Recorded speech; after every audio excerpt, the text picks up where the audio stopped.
Good afternoon, everyone. My name is Jay Sanderson, and I'm the President and the Chief Executive Officer of the Jewish Federation of Greater Los Angeles. I want to acknowledge our partners in this event, the Urban League and Jewish Family Service of Los Angeles. We are living in unprecedented times, facing a pandemic that none of us could have imagined, that has impacted all of our lives. I'm proud of the work of the Jewish Federation of Greater Los Angeles in terms of helping our most vulnerable get through this pandemic and keeping people engaged even when they're stuck in their homes. Federation has been working to support this community for 110 years, 365 days a year, in good times and in challenging times like we're in right now. We all need to be counted, and we all need to count. This event and what we're talking about is making sure that everybody participates in the census. It's important for you to count, and it's important for you to be counted. And also encouraging everybody to vote. The vote is the one opportunity we all have to make sure our voices are heard. And we've never needed our voices heard more than they need to be heard today. We're living in unprecedented times because of this extraordinary wave of us looking at ourselves inward and outward, the extraordinary injustice and inequality that this country has been suffering from for generations, and it's time for us, again, to count and be counted. I'm glad that Secretary Padilla is with us today. I was proud that we brought him to Israel many years ago, and he's been a great friend, as well as our great friend and one of the great leaders of our community, my friend Michael Lawson, the president and the CEO of the LA Urban League. Michael, it's all on you now. Thank you very much, Jay, and I am honored to be here with you, and the Los Angeles Urban League is honored to be a part of this important, very important webinar today. The Los Angeles Urban League is not quite as old as the Jewish Federation. We are only, in 2021, we will only be 100 years old. But we have been, as Jewish Federation, working very hard in the Los Angeles area to for economic equality, for civil rights, and workforce development, entrepreneurship, and we are proud to work hand in hand with the Jewish Federation in doing this good work. It is my honor to introduce Secretary Padilla to this great, this wonderful webinar this afternoon. Secretary Padilla is the California Secretary of State, and he is focused on modernizing the office, increasing voter registration and participation, and strengthening voting rights. In 2018, he launched the California Motor Voter Program, which automatically registered eligible Californians to vote when they obtain or renew their state ID or driver's license. The program registered 1 million new voters in its first year alone. And in 2019, California reached a record high 20 million registered voters. He also oversaw the 2018 election, in which 64.5% of registered voters cast a ballot, the highest turnout for a gubernatorial election since 1982. He sponsored legislation in 2015 to establish vote centers, expand early voting, and implement same-day conditional voter registration through the Voters' Choice Act. Previously, he served 2 terms in the San Fernando Valley in the California State Senate and represented the East San Fernando Valley on the Los Angeles City Council. He grew up in San Fernando Valley, attended local public schools, and graduated from the Massachusetts Institute of Technology. Guess he couldn't get into a California school, probably, with a degree in mechanical engineering. It is my honor to introduce to you Secretary Padilla. So thank you, Michael. Thank you, Jay. Thank you to everybody for logging in. Pray that everybody's staying safe and healthy, not just with COVID-19, but especially the risks of COVID. We can't help but recognize both the health and the economic impact it's had on our nation as a whole, but so many individuals and individual families. So let's keep leaning on each other, keep praying for each other. We will get through this. Thank you both to the Federation and the Urban League and others who helped promote this gathering. It couldn't be more timely. As we gather here today, we are 68 days from Tuesday, November 3rd. Now, I'm being very precise here. I'm not calling it Election Day. Technically, it is Election Day, but I wanted to start referring to it as the last day to vote, right? Because how we conduct elections has changed a whole lot in recent years. We're not limited to just one day and one location and one way for casting our ballots. Tuesday, November 3rd will be the last day to vote. I'm hoping you get it done early, and we'll talk about the many changes that we have in store for November. But the more people that we can encourage to vote early, whether it's by mail or in person, we hope translates into shorter lines, smaller crowds, and a safer, better experience for voters who do show up on Tuesday, November 3rd. Let me do sort of a quick overview of where we are with elections and democracy in California and set the stage for the changes for November. I'm sure you'll have more detailed questions or commentary that you want me to expand on, but I'll give the quick overview first by setting the stage. We all learned in high school government class that our democracy works best when as many eligible people participate. And frankly, to me, it's sad that across the country today, basic things like access to voter registration, being able to stay on the voter rolls, or being able to easily cast your ballot is such a topic of debate.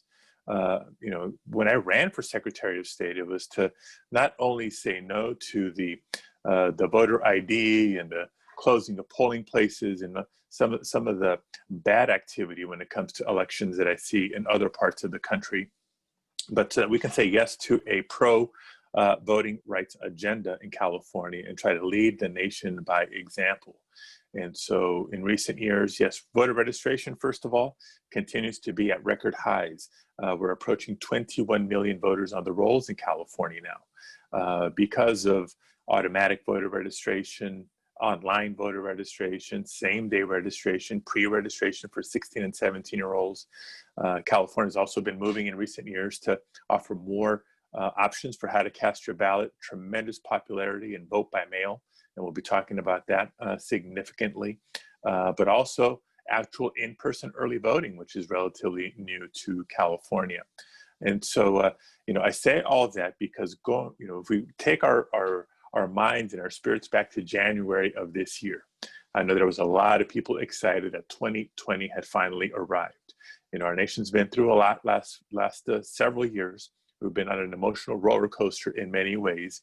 And whatever reasons, whatever issues you're passionate about, it could be gun safety, could be climate change, could be access to healthcare, comprehensive immigration reform, on and on and on. People were excited in January that we were going to vote this year and make our voices heard. And it certainly was the case in March. Our March 3rd primary had both record registration going in and record turnout, more ballots cast in the California primary than any other primary in California history. So by that measure, the state of our democracy is strong. But I replay all that because that was all prior to COVID. Once the COVID-19 pandemic reared its head, not just in California, but across the country, we had even more reasons to want to make sure we had a say in who our leaders were at all levels of government, federal, state, and local. That was also before the killing of George Floyd in Minneapolis. That's how I see it. That's why I use those words. And we've seen the most recent national movement demanding justice for all and an end to institutional racism and systemic discrimination. And to affirm proactively, yes, Black Lives Matter. And so, I'm kind of taking us all to this 2020 timeline because we haven't substituted reasons to need and want to go vote this November. We've only been adding more reasons why it is critical to register and vote this November if you're eligible. And so because of COVID, we soon after the primary convened legislative representatives, the governor's office, county elections administrators, voting rights advocates, other civic groups to talk about what would be our best strategy to ensuring an accessible election in November, a secure election in November, and now a safe election experience in November for people worried about COVID-19 exposure. And it turned out that a lot of the policies that we've been championing in recent years to increase access to the ballot make even more sense during this pandemic. So here's the broad brush of what you all need to know as voters. And once I get through it and answer your questions, you're all going to be official ambassadors to help me spread the word to every family member, every friend, every neighbor, every coworker on what they should expect. First of all, between an executive order by the governor and follow-up legislation, we made the decision that every active registered voter in California will receive a ballot by mail in advance of the November election, right? You don't have to ask for it. You don't need an excuse in California. Every active registered voter will receive their ballot in the mail, probably the first week of October. That's the time frame that we have for ballots to go out. You'll have options as a voter for how to return that ballot. The easiest is probably to, when you fill it out, you put it back in the official envelope, sign it, and give it back to the letter carrier, and you can mail it back. You don't even need to worry about stamps. Return postage is prepaid. Now, I know there's questions about the Postal Service in the news right now. Happy to discuss those in more detail, but I think that's still going to be a reliable way for folks who may not be as comfortable. You have the option of delivering your ballot to any ballot drop box in your county, convenient to you, in the weeks leading up to the election. Or you have the option of walking it in to any voting location in your county and dropping it off in person. So that's the vote by mail options. I know California is a large and diverse state with a large and diverse electorate, and there's a lot of people who may need an in-person option to vote, whether it's out of an accessibility concern, need for language assistance, same-day registration, replacement ballot, or for whatever the reason. I believe it's a voter's right to have an in-person option. So we're working hard with each and every county to secure additional voting locations, because a lot of the locations we've used in the past may not make sense anymore. Maybe you've had an experience in prior elections where you voted in a neighbor's garage, right? Or maybe in a retirement home. For obvious reasons, those don't make sense anymore. We're also working with counties to recruit new poll workers, because a lot of the senior citizens and retirees that have helped in years past are not going to be available this November for obvious health reasons. And so maybe getting a little bit ahead of myself here, a little bit of a call to action for everybody here and for your networks. A couple of websites that have already been posted in the chat box. First of all, for any and all information about voting and elections, go to vote.ca.gov. Vote.ca.gov. One of the tools in that on that page is for poll workers. People interested in serving as poll workers can sign up. We'll connect you with your county officials. They'll contact you for the proper training, et cetera, to work as poll workers. But let me get back to the options for voting. In-person voting is a must, and will be available in most counties for at least 4 days. So not just election day or Tuesday, November 3rd, but Saturday, Sunday, Monday, and Tuesday. As I mentioned before, our message is simple. The more people we can encourage to vote early, whether it's by mail or in person, we're hoping translates into shorter lines, smaller crowds, and a safer experience on election day. So that's sort of the big picture of how November is shaping up. It's going to be here before you know it. It's 68 days till Tuesday, November 3rd, which means it's 39 days before those ballots start arriving in the mailboxes. A couple more tips before we open it up to your questions and answers. At vote.ca.gov, one of the first tools you see is register to vote. So anybody who's eligible and might not have registered already, they can do so easily online. Only takes a couple of minutes. We're also encouraging all registered voters. You may think, I'm already registered, I don't need to worry about it. it's always a good idea to verify your registration. Make sure that everything is up to date, current, accurate, especially your mailing address, right? Before counties start mailing out those ballots, let's make sure they have the most up-to-date address for you so the ballot is going to the right place. You can do that at vote.ca.gov. There's a button called Voter Status. You can click there, make sure, like I said, everything is current. If you need to update your record or make any changes, go back to the Register to Vote function. That's not just for first-time registrants, but anytime you want to update your registration, you can do that online as well. And last but not least, one of the newest tools, one of the newest shiny toys in the Secretary of State's office, we have a new program called Where's My Ballot? Again, go to vote.ca.gov, scroll down to Where's My Ballot, and subscribe to get alerts on the status of your ballot as it's working its way through the postal delivery process. You can sign up for either email messages, text messages, or automated phone calls on the status of your ballot when it's leaving the county on its way to you. Once you're returning it to the county, and imagine, Michael, getting the ultimate confirmation that your ballot was received and counted.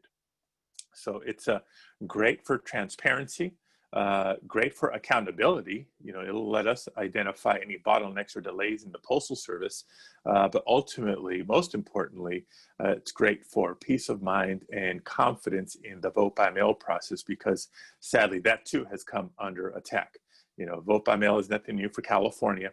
We've been doing it for decades. It is secure, and I think it's going to be the safest option for people to vote this November during a global health pandemic. But we will have the in-person options for folks who need it. The in-person option will also be a little bit different, not just because of the extension of early voting, but we're going to ask you to bring your masks. And it's almost like going to the grocery store, right? When you go vote in person, we're going to require physical distancing. You'll see the signage that's there, masks, gloves, hand sanitizer, all the public health protocols and PPE necessary to keep it a safe environment for voters and for poll workers alike. So I guess I can sum it up by my most fundamental message and recommendation is this: just make a plan. Make sure you're registered, but make a plan for how and when you're going to choose to vote. I recommend vote early. I recommend vote by mail. But if you want to vote, vote in person, you have that option too. But go the first day the polls open. Don't leave it till the last day. So as long as you have a plan, know the rules, know how you're going to do it, sign up for Where's My Ballot. I think it's going to be a very good experience. Plenty of reasons to want to vote this November, and I'm expecting a great turnout in California.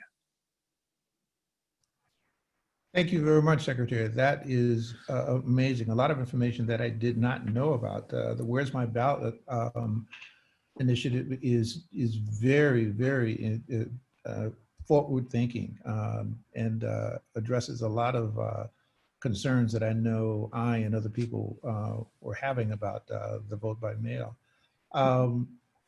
What are the concerns about people who don't have homes or have a safe address? Yeah. That's a good question, right? There's a lot of people experiencing homelessness, have been for a while, but numbers are up given the current economy.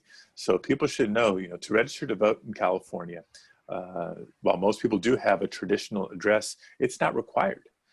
So if you're registering to vote, you're experiencing homelessness, it is okay to register at, let's say, an intersection, right? You can jot down some cross streets on your voter registration form. We just need some sort of geographic identifier to know which congressional district, which assembly district, which Senate district, which council district to assign you, because that dictates the ballot that you'll receive.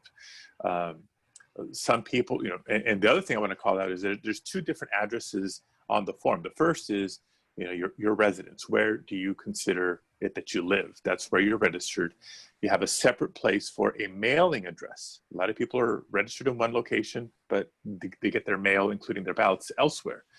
That's what I did when I was away in college. I was registered at home, but they would mail me my ballot. So a lot of people experiencing homelessness may choose to receive mail at a friend's house or apartment, or maybe at a shelter or a food pantry, or even a church.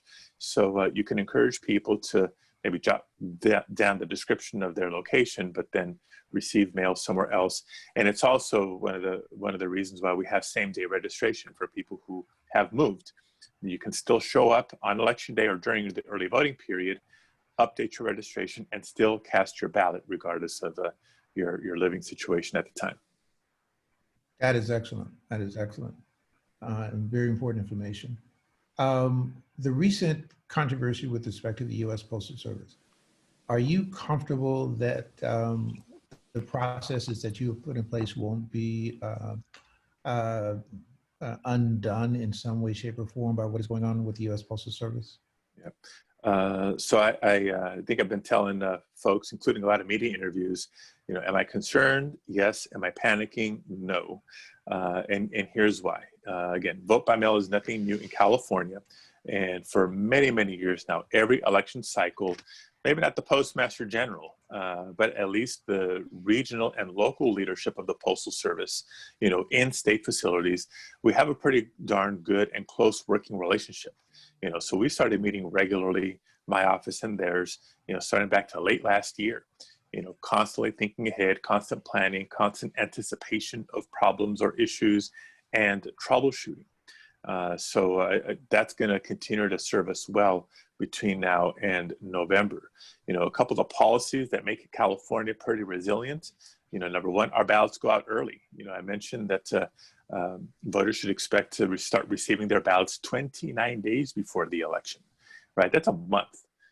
So even if there's a little bit of delay on the front end, which we don't anticipate, worst case, you'll get your ballot 3 weeks before the election, right? Still ample time for you to fill it out and return it at your convenience. On the back end, California law currently says that as long as your ballot is postmarked on or before election day, it can arrive up to 3 days after the election and still be counted, right? If the post office was slow, that's not your fault. We don't want you to lose your voting rights as a result. We're extending that deadline this November to 17 days. So your ballot can arrive 17 days after the election, and it will still be counted as long as it was postmarked on or before election day. So, don't anticipate too many issues with the Postal Service, but just in case, we have our policies that kind of take that into consideration. We're going to, again, I'm like a broken record, vote early, vote early, vote early. When you get that ballot, the sooner you mail it back, the better. Sign up for Ballot Track so you can literally see it moving its way through the process and get the confirmation that it was received and counted. Excellent. That makes me feel a lot better. There's been a lot of talk about the idea of mail-in ballots being more conducive to fraud. What is your response to that? Well, I've been hearing some false attacks about vote by mail and massive voter fraud, et cetera. And so as frustrating as it is to hear it, I got to constantly correct the record, including here today. So know this, voter fraud is exceedingly, exceedingly rare, whether it's in vote by mail or elsewhere, in the electoral process. And that's not just California, that's across the country. So we should have, when we vote, we should vote with confidence. A couple of the things that may make you feel better about the security of vote by mail, starting with the ballots themselves. It's not quite like currency, but I think it's a good analogy, to protect the integrity of our currency.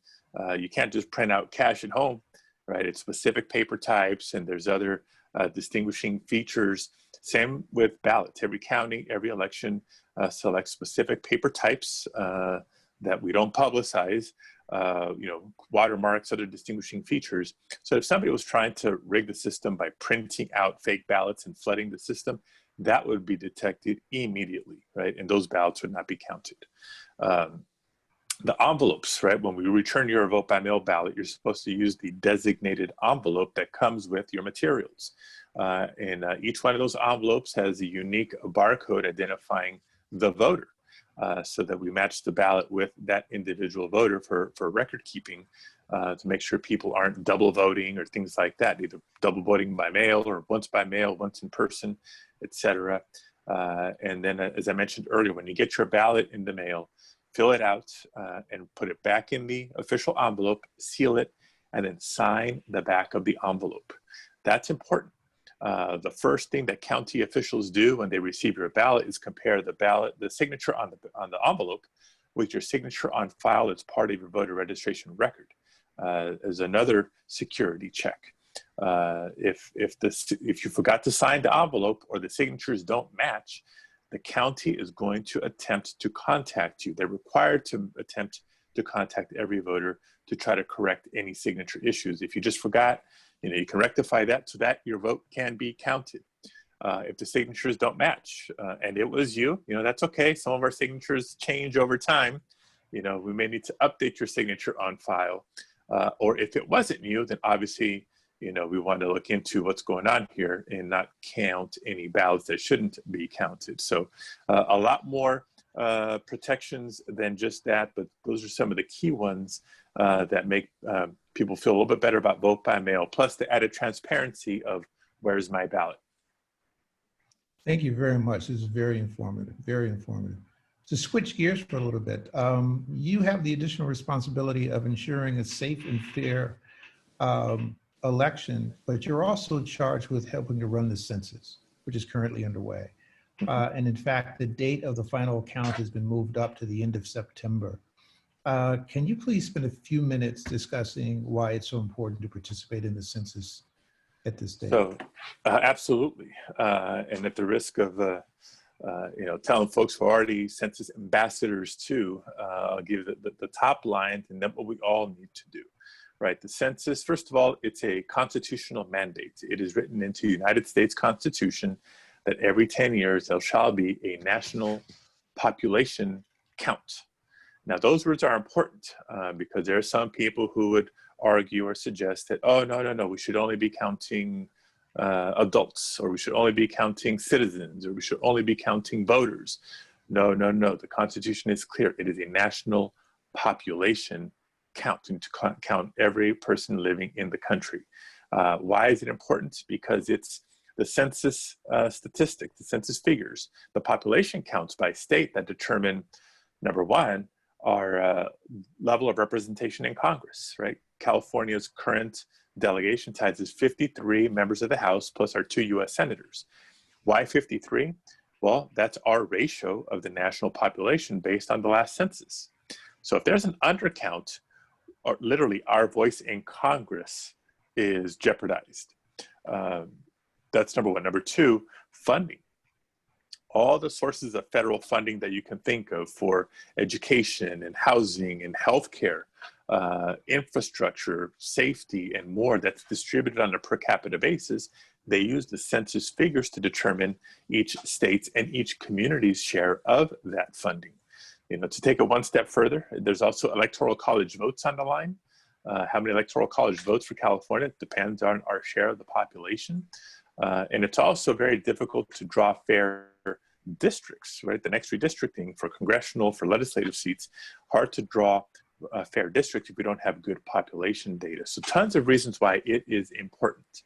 The COVID-19 impacted the census efforts as well, both for the Census Bureau and California's funded outreach and assistance efforts.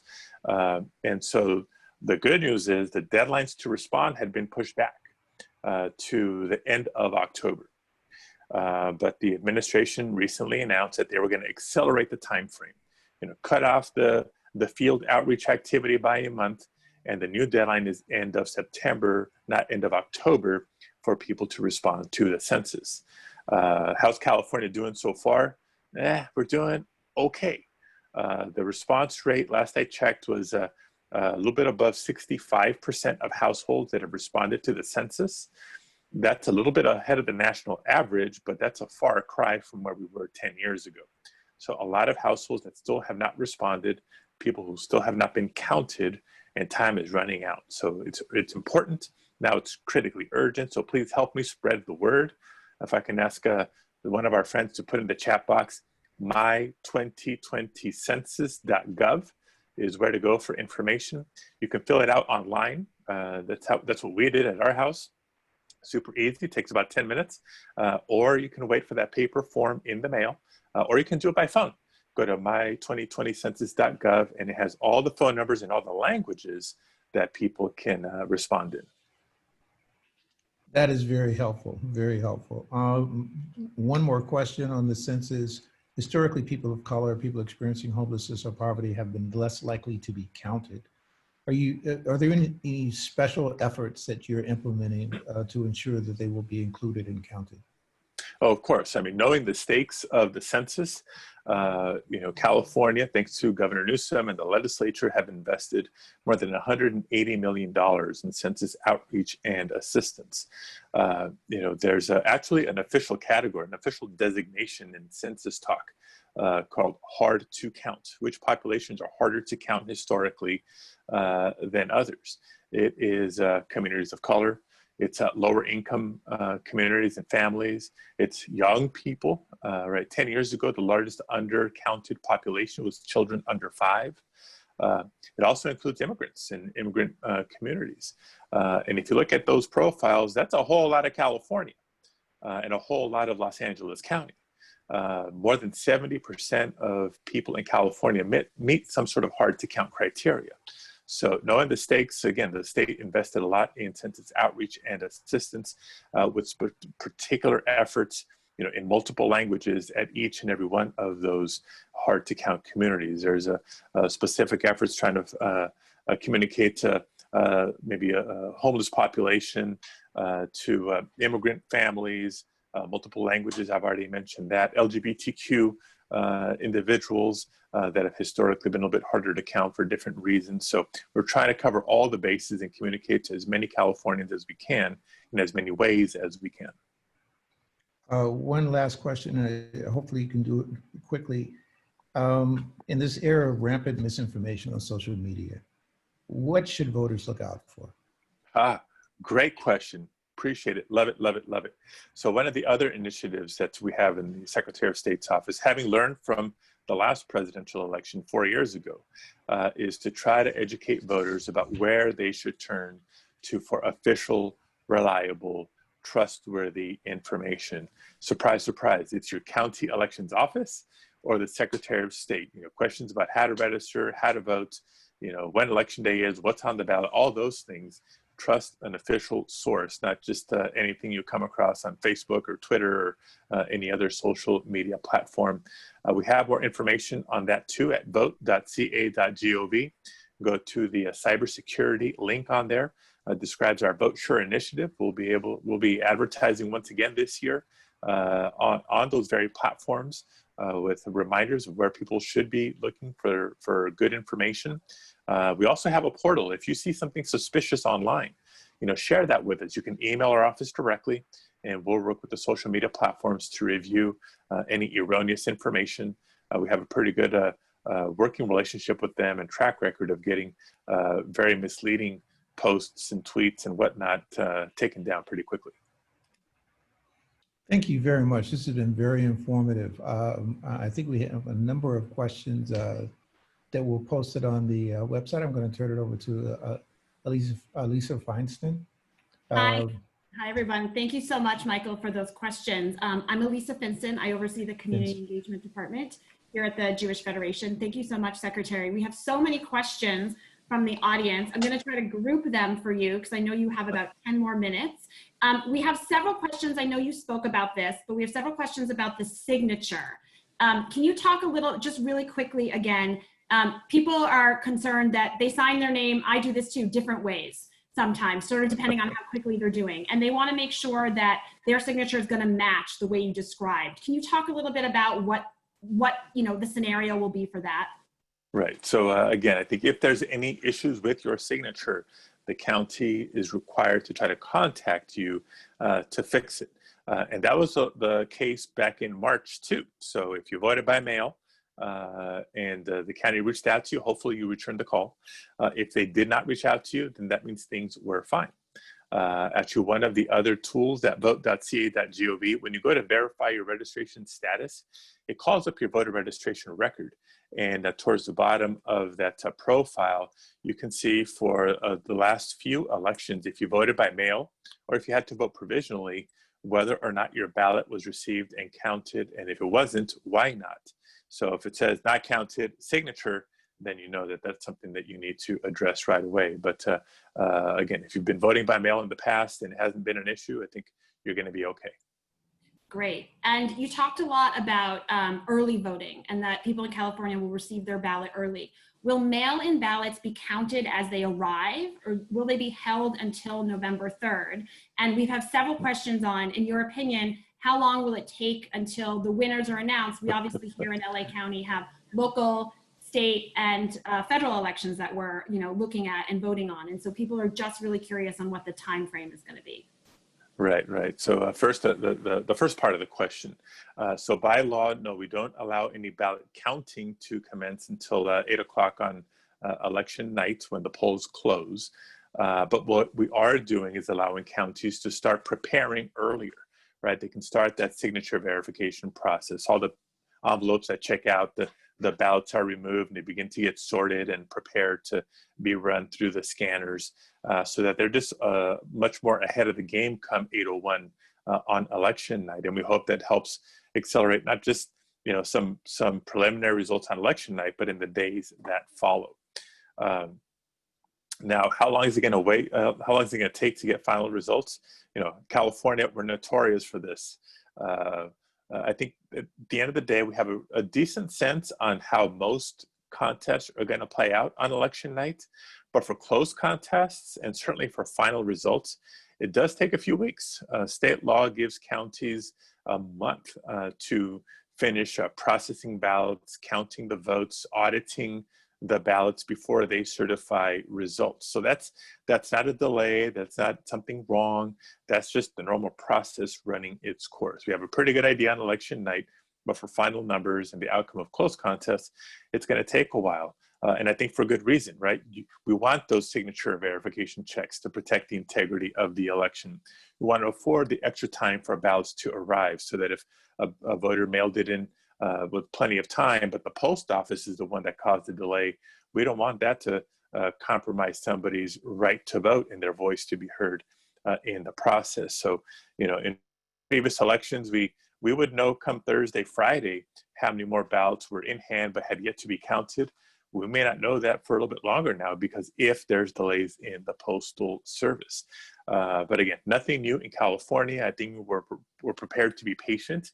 The issue that I want all of us to start getting ready for is this. While we have a lot of experience with vote by mail, that doesn't mean that all the other states do.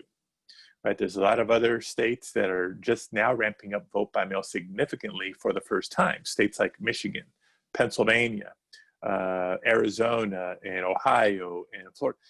These are all going to be key states in the presidential contest. So if the race is too close to call in enough of those close contests, and they're still waiting for ballots to arrive or to be processed, we may not know who the winner is on election night or the day after or the day after. Back to the misinformation question. I'm worried about lies and conspiracy theories that may be circulating if there is such a delay. So just a reminder to all of our friends and family, let's be patient. Let's trust the process running its course. We will have the final result in plenty of time for the Electoral College and plenty of time before January. That leads me to a next question that several people have. Do you have contact with your counterparts in other states to talk about access and voting security in those states as well? As you mentioned, California is ahead of the curve, but just curious what guidance or conversations are happening nationally. It's not a day goes by that I'm not on the phone with a colleague from another state across the country. And I'll also make it a point to say this, not just Democrats and Republicans. I think for the most part, folks are trying to do the right thing, given their state's laws and requirements. Not all states are ramping up their vote by mail capacity, for example. Some have done it administratively, some, with legislation, others as a result of litigation. We're sharing the California experience with everybody. It's also not a small lift for California. In the primary, more than 70% of voters voted by mail.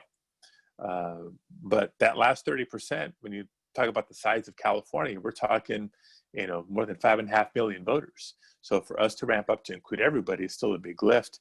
In other states, it may be a smaller percentage, but their numbers are anyway, getting into the weeds here, but yes, we're in touch across the country from a security standpoint, vote by mail standpoint, and everything else. I think most states are trying to do well. You talked about in-person voting, because we know there are some people who are still want to go in person. And obviously because of COVID, there are new requirements for vote centers in terms of minimal square footage. A question came in is, there are still not many vote locations of this size, of the 2,200 square feet in the Black community in Los Angeles.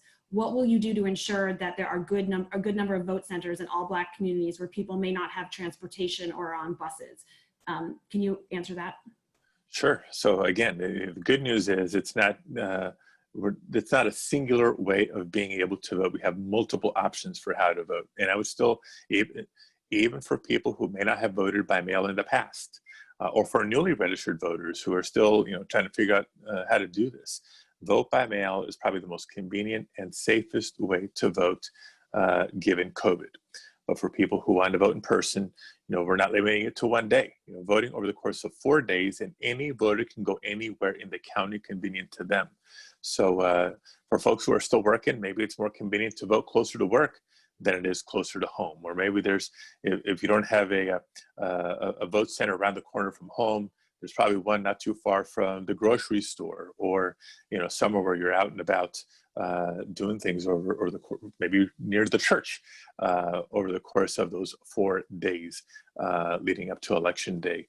And frankly, yes, the county's still looking for additional locations. So if you have any ideas or suggestions or a facility to offer as a potential voting location, let us know. We'll have the county reach out and vet out that location. If it's in a community where there is a shortage of voting locations, they may very well take you up on that offer.